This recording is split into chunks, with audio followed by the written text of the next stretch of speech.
Hello, my name is Grace Bennett Hill.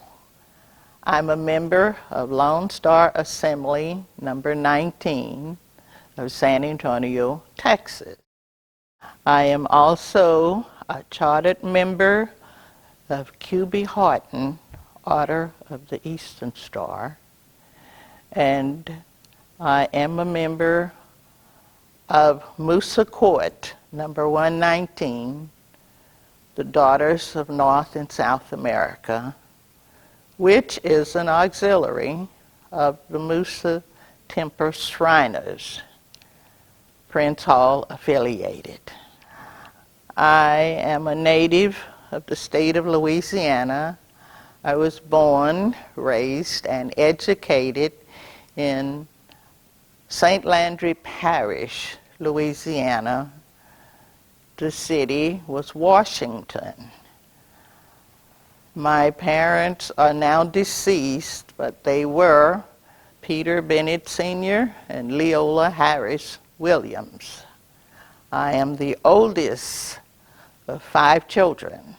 I have 3 brothers and 4 sisters on my daddy's side, and I have 1 brother and 3 sisters on my mother's side. So I come from a very large family. Last June of 2019, they all got together and gave me a surprise 80th birthday party. And they came from all over: Virginia, North Carolina, Georgia, St. Louis, Louisiana, New York. I was a star. I had no idea that these young people had planned this for me. I am so appreciative.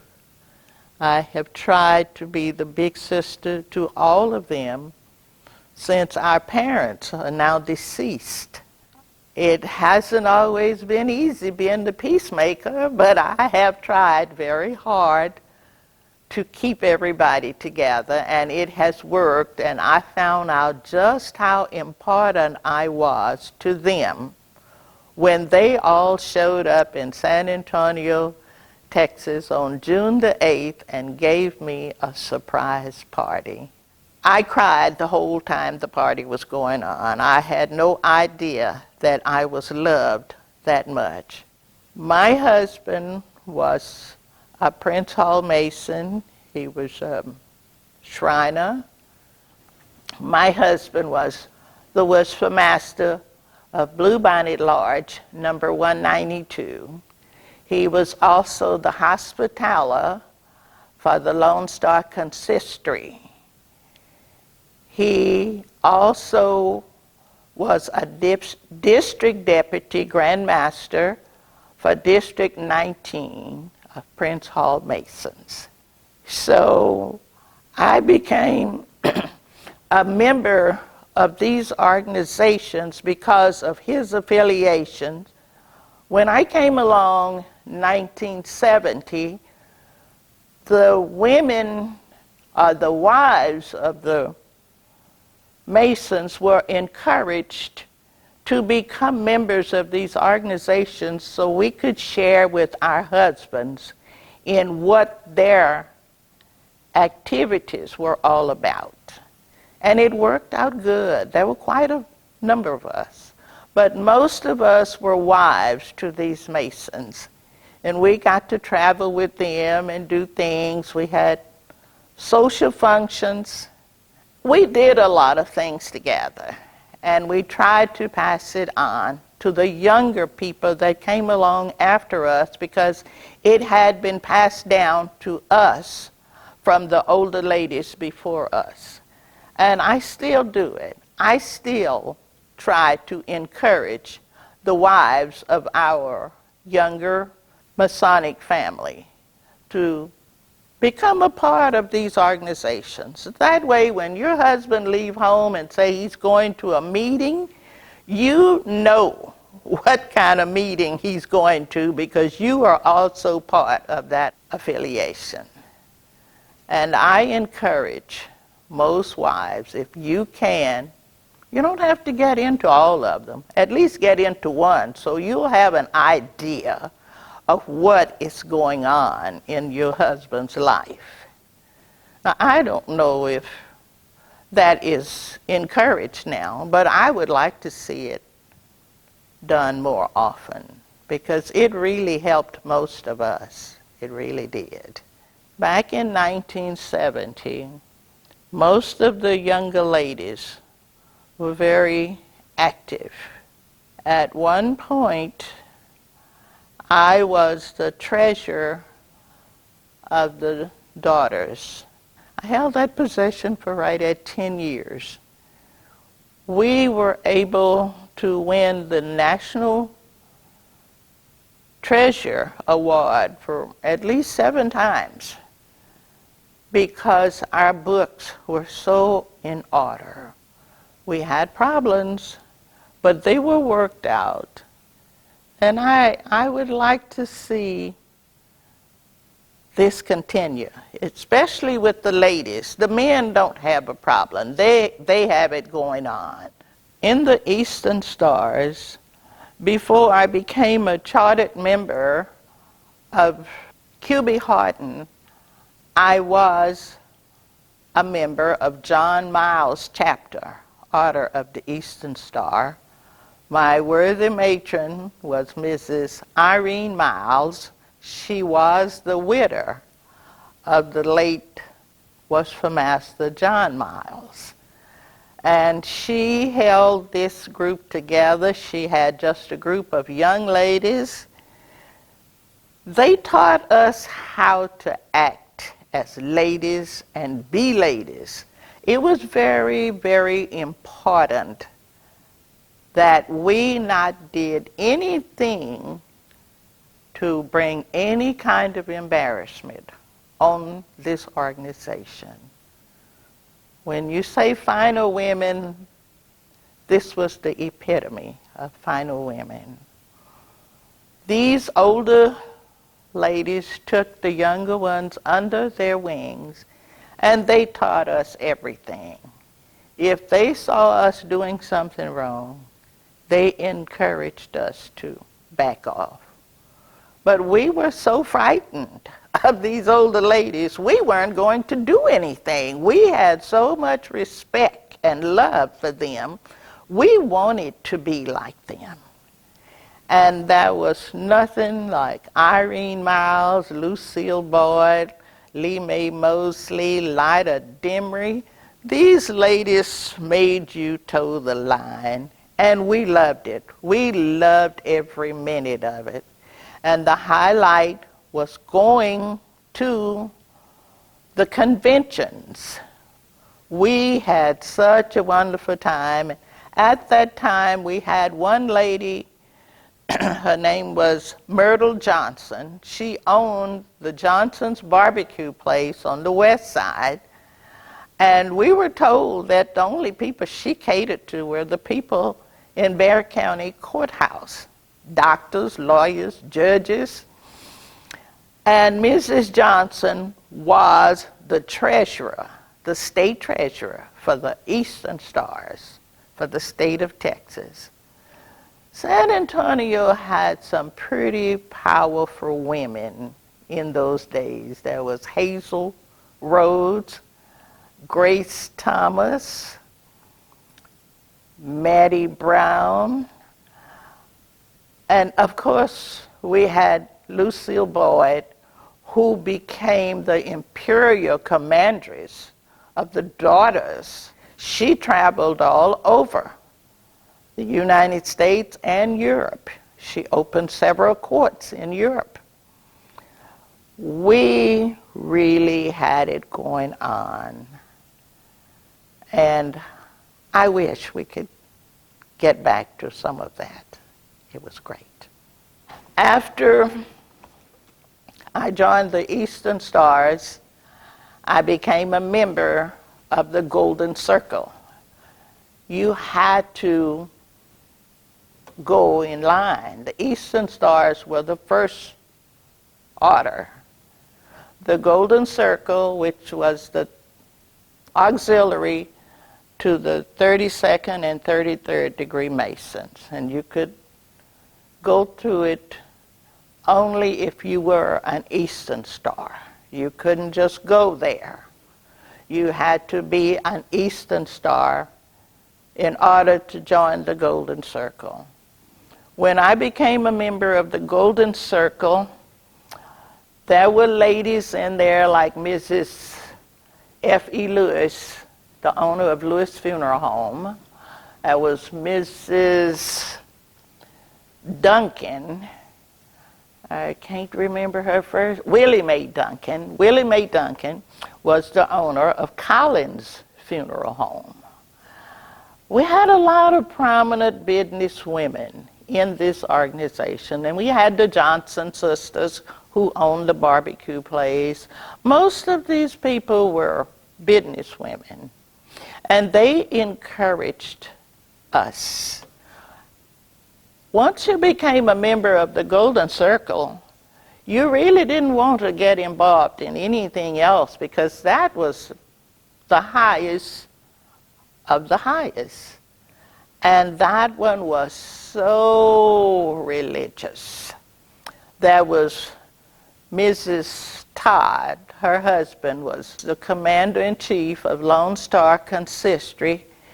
He was also a 33rd degree Mason. His name was George Todd. He was a command sergeant major in the Army. And Brother Todd did not join any other once he got there. He was called a Sovereign Grand Inspector General. And he was so respected. Everybody just loved him. He had such a command about him. When he walked into a room, everybody just stood at attention. He was so respected, and he just so loved everybody. And I remember when my husband passed away, he came to see me. We had one daughter. Brother Todd brought my daughter Christmas gifts, Easter gifts, and her birthday until he passed away. He was like a godfather to my daughter. He was just such a wonderful person. And I'd like to talk about my daughter. It has been very difficult for me to talk about her. It will be 3 years, the 20th of May, that she's been gone. But we grew up together. We did everything. She graduated from Providence High School, Our Lady of the Lake University. She was cross-enrolled at St. Mary's University, where upon graduation she became a second lieutenant in the Army. She reached first lieutenant. I remember going to Fort Jackson, South Carolina with her for her officer basic training. And she was a reservist. At the time of her passing, she had become eligible for the captain's list. So her name was on the list to become a captain. She loved the military so much. And when she wasn't in the military, she was teaching computer science. She taught for many years at Divine High School, and she taught at O'Connor High School. I traveled with her a lot when she went to different places, to Fort Meade, Maryland. I went with her to the Army War College in Carlisle Barracks, Pennsylvania. And of course, we just had a ball in South Carolina. We just went all over. I had never been in that area before, and we just did everything together. I got to see all of the things where the slaves lived, cottages. It was just so interesting. And I thank God for the 44 years that we had. I wish I could still have her with me. And I know I will never get over missing her. But I am learning to live with it. I joined Musa Court. I probably became a member of those other organizations around 68 and 69. I became a member of Musa Court in 1970. And at that time, they brought in, I think it was like 10 of us in my class. All of us were wives of young nobles that had just become members of the Shriners organization. And when you became a member, they would recruit the wives also.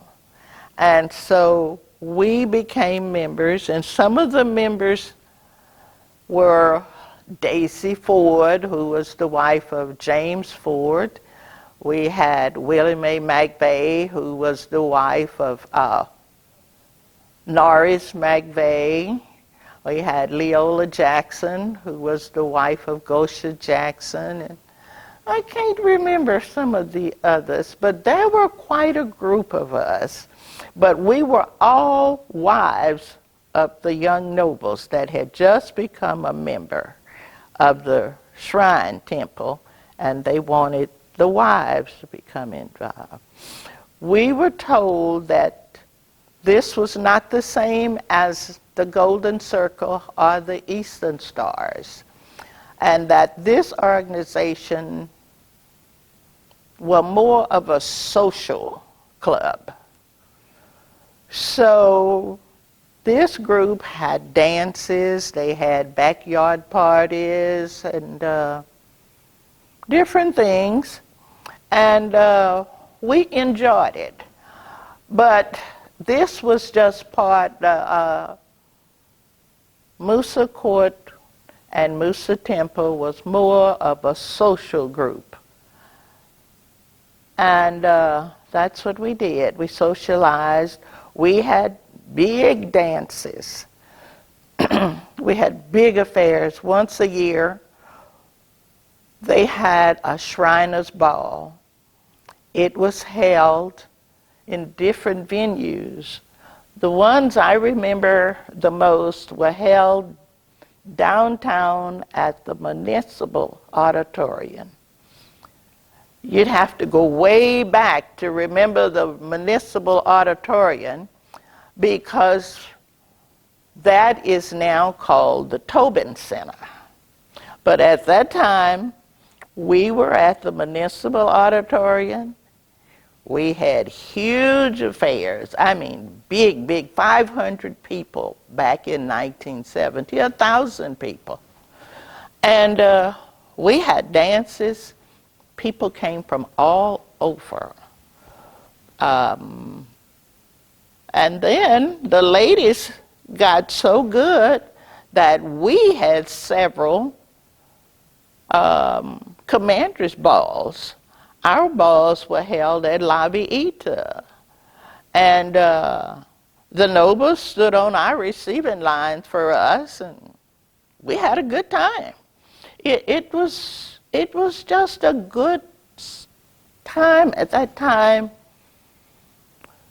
San Antonio was just becoming integrated, and so we had most of our social affairs where everything was integrated. We didn't go to all these hotels. We usually went to places that was city-owned or something. I guess that's what it was called. We had teas to raise money. We had a cancer tea every year. We had it at someone's home. It was always that someone had a real nice home, and we would have a tea for the Cancer Society. And, but those potentate balls were awesome. They were something.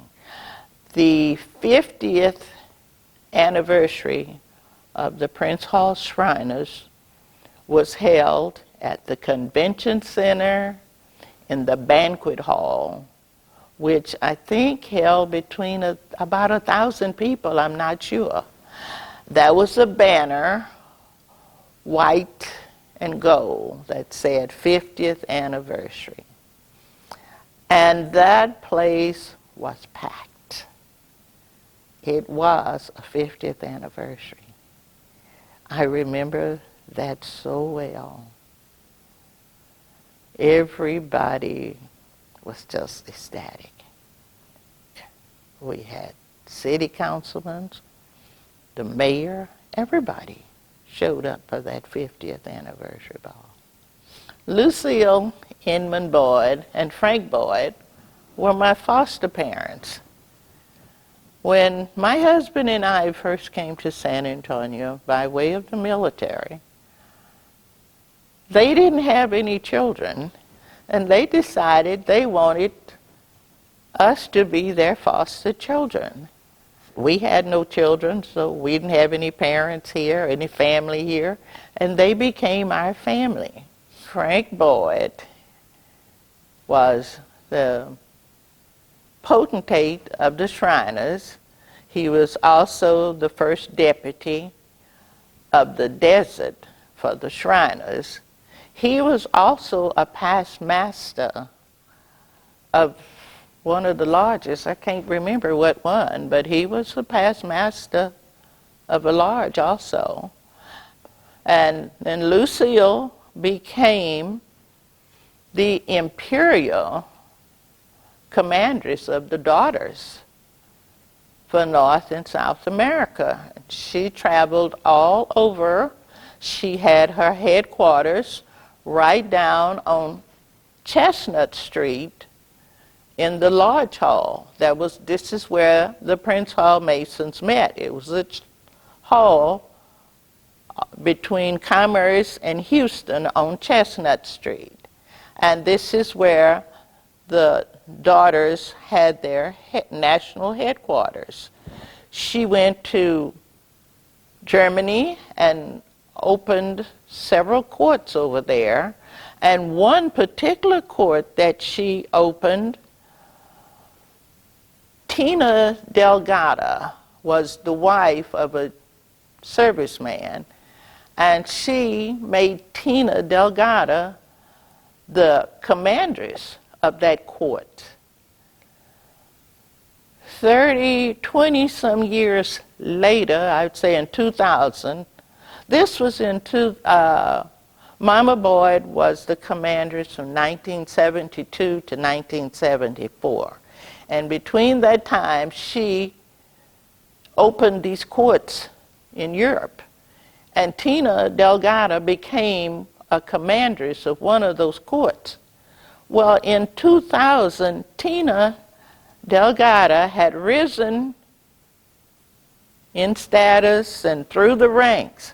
She became the imperial commandress for the Daughters. So what, 28 years?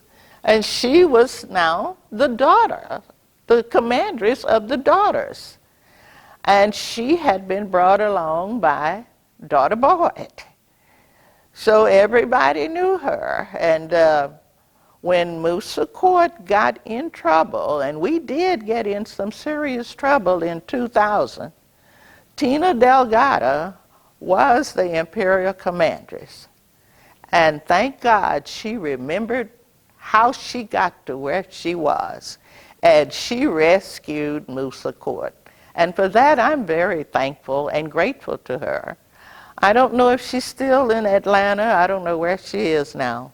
But if she is still around, Commandress Delgado, thank you for all you did for Moosa Court. I know Mama Boyd is smiling down on you right now, knowing that you saved her little court. Mama Boyd was the first commandress of Moosa Court. She was also probably the first deputy of the desert for Texas. I'm not sure, but I know she held that position. And after she retired from as the commanders of the Daughters of North and South America, she became the mental retardation coordinator for the United States.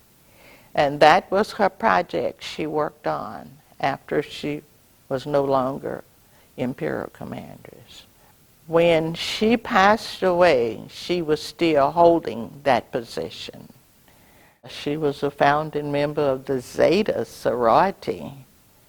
She, in fact, they have something, they just had their Founders Day deal, and they honored her. I gave them a lot of memorabilia that I had from her. And I would also like to share something. I still had her sorority pin. My daughter was a member of the Epsilon Sigma Alpha. We were hoping she would become a Zeta, but at the time she wasn't. She hadn't come over to that side. I have a little neighbor who I love very dearly. Her name is Robbie Harris. Robbie is a Zeta.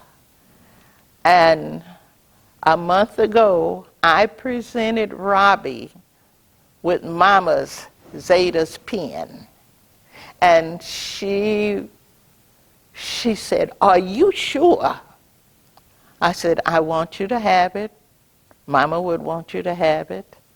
I said, "And you have a daughter, and you can pass this on to your daughter." Beautiful pin. It had the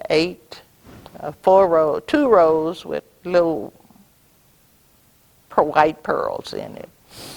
And I know Mama would have wanted Robbie to have that, because Robbie is a teacher. She's done very well for herself. And she is just a wonderful young lady. And Mama was so into encouraging young people, wanting them to do all they could to reach their potential. And so I feel very good about sharing that pin with Robbie, because Denise is gone and I can't give it to her. It's so different. It is so different. And I am not saying that on the men's side. I don't know anything about what goes on there. But I know on the ladies' side, that sisterhood is gone. And it could be because we have so many things now, and there's so much to do. You don't need all of the things you needed back then to be a group or be, I don't know how to word it, but in those days there was love. You cared about each other. I can give you an example of, in those days, my husband was the hospitaller for the Lone Star Consistory. Back in the 70s, I don't know if you all know that, when a Mason died, and he was a 32nd, 33rd degree Mason, and they had a Masonic service. That service was held at midnight at the funeral home. And at 12 o'clock at night, all these men gathered, and most of them went to Lewis Funeral Home. Mr. Larimore was a Mason, and so was Mr. Washington. And it was no big deal. My husband came back from Vietnam, and he didn't drive anymore. And I did all the driving. And 11 o'clock at night, he would have me out there picking up different little consistory members who didn't drive at night to take them to Lewis Funeral Home to have a burial service for their brother. And I think they called him Prince or Piers or something. But anyway, there were 3 men in our neighborhood, and I picked them up, and my husband, and I drove them to Lewis Funeral Home at 12 o'clock at night. And they would go in and they'd have this service with their little candles and around the casket, all around, and it would be at least 40 or 50 of them there. Now, I don't know what y'all do now. I think you have it at 6 o'clock. But in those days, they had it at midnight. And it was a beautiful deal, but it was held at midnight. And one of the things that he made sure that I understood that I needed to pick up his Masonic brothers because they needed a ride. And so my job was to drive them to the funeral home at 12 o'clock at night so they could have this Masonic service. And I can remember when they changed it to 6 o'clock in the evening, but before that, it didn't matter. You had to get up and go to work the next morning. You had to go to that funeral home at midnight and have this service for your deceased brother. And there was this family. It was a family in those days. And I don't know if it's still like that. I just think we grew apart. The women grew apart. I'm not sure. Some of it is still going on. But it's just not what it used to be.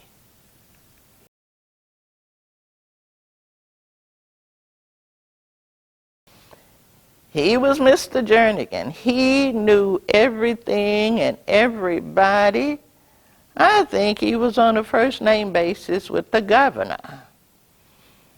He was on the board of directors for Northside State Bank, which was on San Pedro, and that was just totally unheard of for a black person to be on the board of directors of a bank back in 1970, but he was.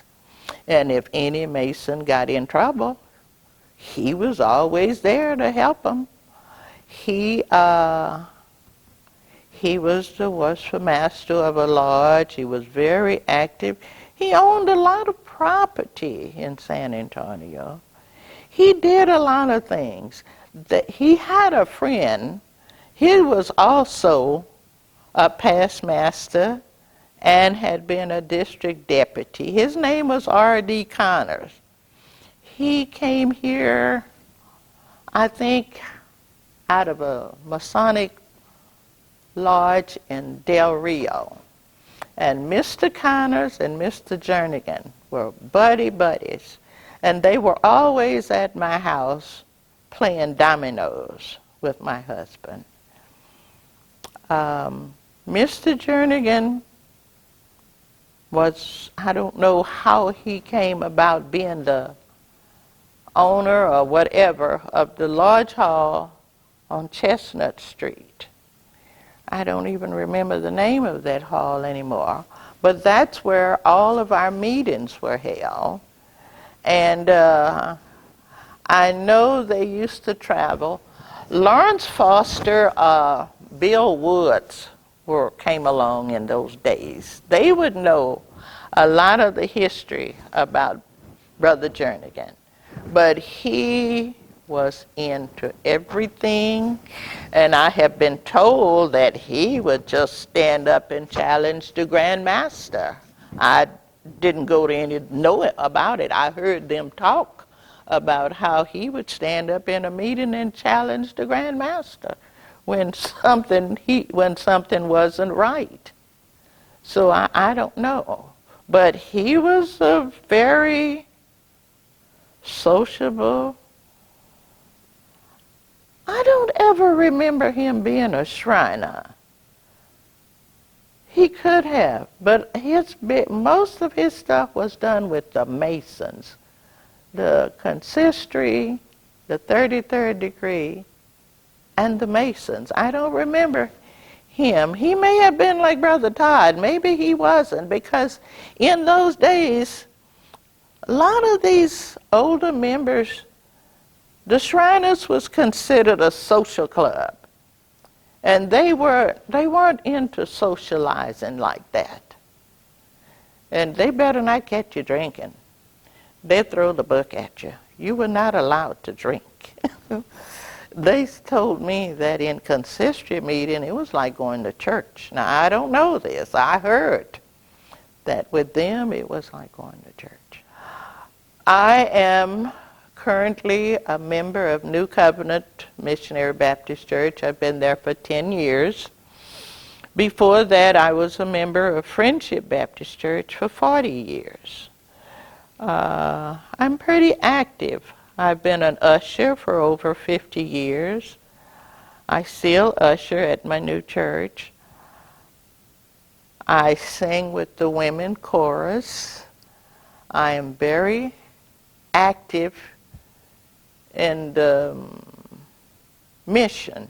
That I really like working with the mission, going to check on the older members, going to nursing homes, driving them around, and doing things for them. So that's really where I am. And I have been a greeter at one time, but I've slowed down. I'm kind of backing away. But I have become very active in my neighborhood association because the neighborhoods are changing so much. And we don't have enough people participating in what's going on in our neighborhood. I came from a Masonic family. I didn't just become involved in the Masons when I got married. My family in Louisiana were very active people in Prince Hall Masons. My aunts, my uncles, everybody in my was just very into it. I knew what a lodge hall was when I was a child because the Masons spent their money building places like that. So I knew all about it. I had one aunt and uncle that I just looked forward to them when they came for some kind of Prince Hall Day at my church, because my aunt was going to make sure that her little niece gave the welcome, and I was going to have a new dress and some new shoes because I was Miss Mary Watkins' niece.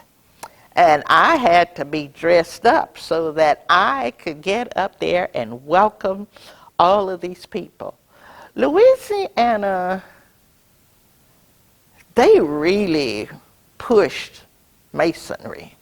It's more of a high society to them. I saw some of that here, but I guess because it was more of a little country town, when they went to visit a church, they would be on 2 school buses. And they would come in and they'd have on all their regalia, and they'd go straight in that church, and they'd have their service and everything. They'd give a generous donation to the church, and they got back on that bus, those buses, and they were gone. They were just, it was just something. But I was always considered a little star because my aunt was so high and her husband was so up there in the Masons in Louisiana that I was Miss Mary Watkins' niece. And so when I had been involved in the children's activity in Louisiana, so when my husband went to Louisiana, well, he was just accepted into that family. Everybody just loved him because he was a Mason. He's one of us. And so it was just awesome the way all the family members just took to him. Well, Grace married a Mason, and so, you know, she's still the little star of the family. And I loved it. I enjoyed it. But it was, there it is just, it's different. You probably know what I'm talking about, because it's just a big deal with us. Yeah. If I could say something to all of the younger ladies who's married, whose husbands are members of the Masonic family, I would encourage you to try and become a member. You don't have to get into all of the organizations, but at least get into one. During our time of segregation and way back in the 60s and 70s, as a race, we didn't have any social, anything to do. We didn't have anywhere to go. We couldn't go to places. Masonry became our high society. We were able to go places as groups. I even heard that a lot of times black people got in trouble with the law, and that judges recognized these people, the Masonry, and that they gave them breaks and things. But don't forget what Masonry did for your ancestors. I would love to see it carried on. I'd love to see more young people just get in there and just step up to the plate and carry it on. Because if we lose this, we have lost such a vital part of our history. And once you lose this, you can't get it back. And it has to be passed on to your children. There are parts of that Masonic family where you have the children. These children can look up to these men and these ladies and want to be like them. And there's nothing wrong with emulating your ancestors. When you lose this, you lose a part of your history, you lose a part of yourself. You don't have anything to look at or look back and say, I was this. For instance, I was a child in the Masonic family. I never lost that. And I know it's made me a better person. I want to do things for other people. And the only way we are going to survive as a race is if we remember where we came from and not walk away from it, because everything then was good and is still good. And we need to continue to pass on this legacy to our younger generation.